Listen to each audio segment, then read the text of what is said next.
My first memories of Wolverhampton's red light district, prostitutes and sex workers, was Piper's Row. I used to get off the bus here to go to my boxing club just over the road, and there was a pub called the Blue Ball, which was a very seedy place and renowned for having prostitutes and girls on the game there. So, yeah, that's my first memories. So, I'm now in Heath Town, which is a bit rough, to be honest. Well, a lot rough, to be honest. It's one of those places you don't need to lock your car or your doors, because the thieves won't come there, because they all get stabbed. So, in a way, it's sort of relatively safe. But I thought I'd do this tour because I used to work either end of this sort of red light district run that's about 1.5 miles long. And yeah, I thought I'd give it a go and have a little drive round and show you what it used to be like in the past, and then we can go on to see how the police and the local council have changed things and whether it's improved. So we're just coming up to Sun Street out of Heath Town, which was really sort of the end or the start of the run. It's they've tidied Heath Town up a lot. They've spent a lot of money on it, but it just looks like a pretty ghetto now. So I'm not convinced. I suppose prostitutes, the first one I ever heard of, and I'm not sure if it's a true story, was Mary Magdalene in the Bible. And Jesus did that famous speech where he says, "He who is without sin cast the first stone," when they were going to stone her to death.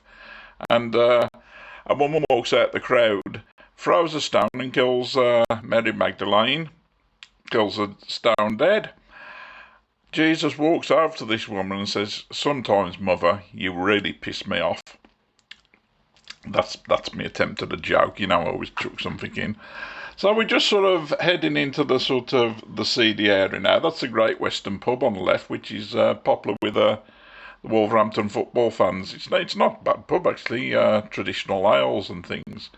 So the girls back in the sort of 70s and 80s used to work this area here.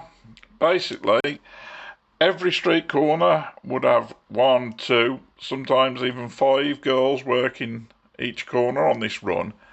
And the reason it was so popular is this place here, Wolverhampton Railway Station. Because the majority of the girls weren't actually local Wolverhampton girls. They used to come down from Liverpool and Manchester on the train every night, work this area, and then go back home.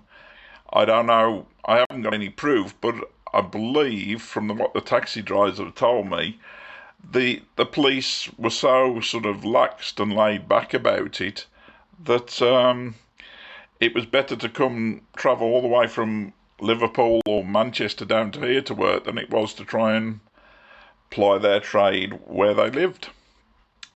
So all this area that we're passing now, and this street on the left, which used to be part of it, but they built these new places, so I think they can't work outside people's front doors now because they're going to get reported. Right across the road where those new buildings, that's where my boxing club was. I used to go there regular. I thought I was going to be a contender, and I did look good. I got the size, the strength. On the punch bag, I looked like a class fighter. It all sort of went to pieces when they put me against somebody who started moving around and hitting me back.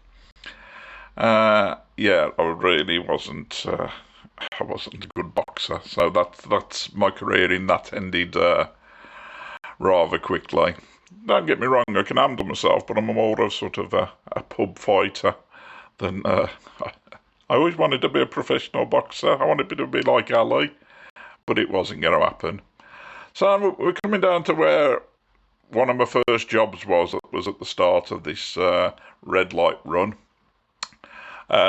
British Oxygen, or BOC, probably changed name now, but these corners here, both ends, and this is from sort of, I've seen them as early as 6, 7 o'clock in the morning, all through the night basically. So this was a popular corner here. They always used to call you, because it's a BOC, and when you come out on a Friday, they'd be waiting, because they know you got cash on the hip. So as soon as you came out of work on a Friday night, they'd be sort of seeing if you were interested.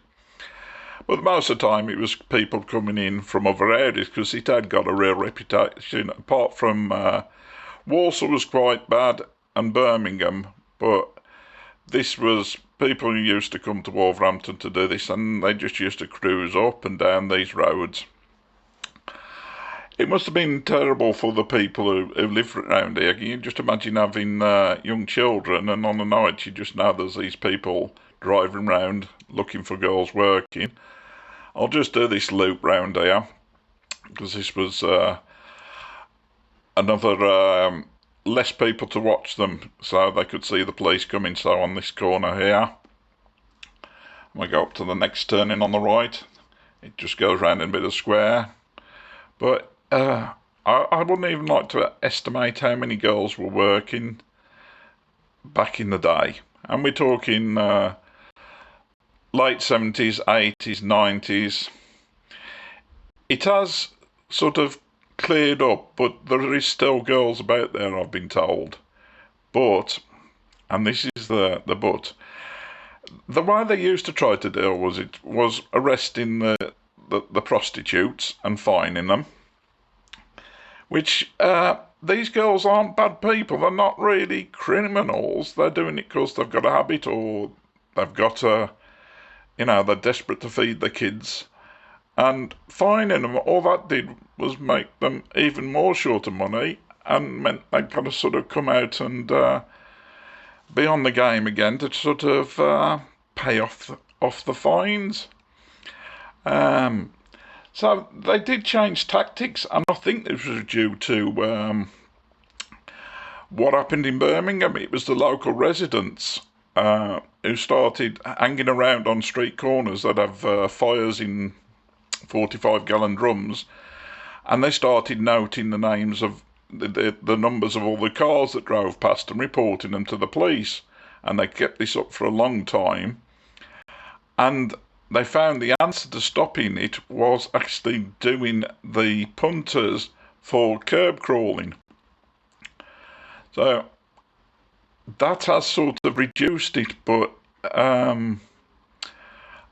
it hasn't stopped it. So yeah, I'm not sure whether that's the answer. We'll take a bit of a detour here, because you used to go straight across there and come out here.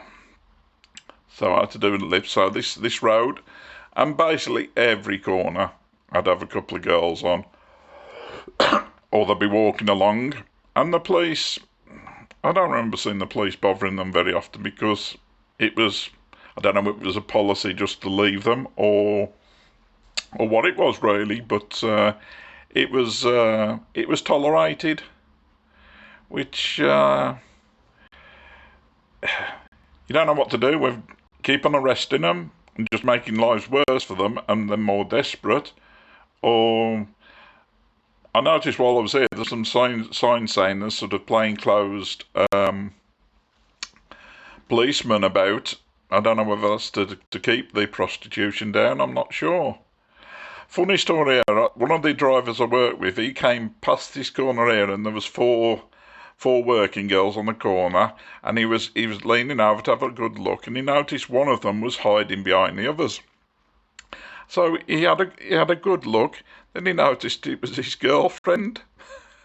He was a character, John was, reforming alcoholic. He did ask me whether, after this had happened, whether I thought he should dump her. I says, I don't know, John, you're you're an alcoholic, you drink that much, you mess the bed. What sort of girlfriend are you expecting to get? Lady Diane or something? So I don't know whether he actually dumped her. So this is the end of the run. And yeah, we would have passed in its prime 80 or more girls working in that stretch. It was.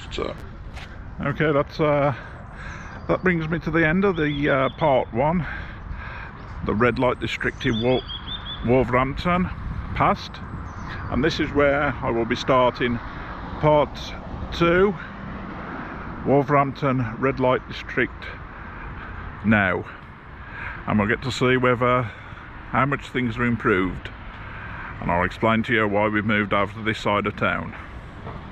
So if you want to keep up with that, and also after that will be Walsall red light district. So if you want to see that, please subscribe to the channel, and I'll get these done shortly.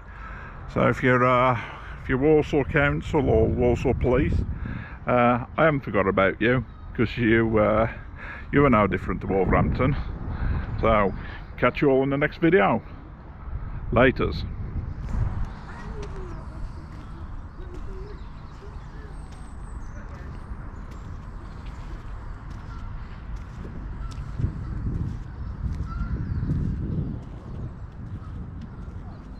GoPro, stop recording.